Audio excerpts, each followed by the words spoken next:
میری زندگی اللہ کے ہاتھ میں ہے، عاصم منیر کے ہاتھ میں نہیں۔ ہمارا ایمان ہی ہماری حقیقی آزادی کا ضامن ہے۔ بسم اللہ الرحمن الرحیم، ایاک نعبد و ایاک نستعین۔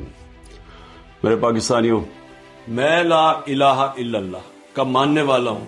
یہ کلمہ انسان کو ہر قسم کے خوف اور غلامی سے آزادی دیتا ہے۔ میری زندگی اللہ کے ہاتھ میں ہے، عاصم منیر کے ہاتھ میں نہیں۔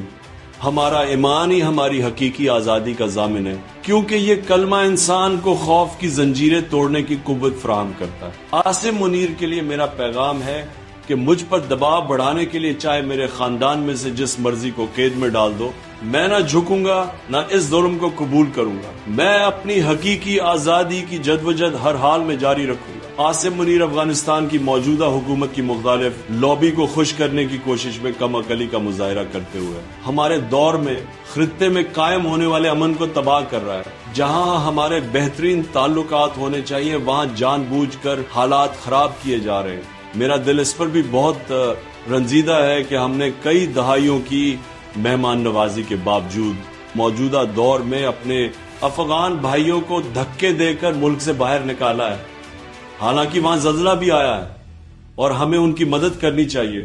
علی امین گنڈا پور کو خصوصی ہدایت کرتا ہوں کہ افغانستان جائیں اور ان کے ساتھ جا کر بیٹھیں اور باہمی مسائل اور امن و امان کے حوالے سے بات کریں تاکہ حالات کو اور بگڑنے سے بچایا جا سکے۔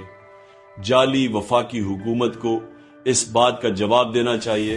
مریم نواز جاپان اور تھائی لینڈ جا سکتی ہے تو خیبر پختونخوا کا وزیر ہے اعلیٰ اپنے صوبے میں امن کے لیے افغانستان کیوں نہیں جا سکتا؟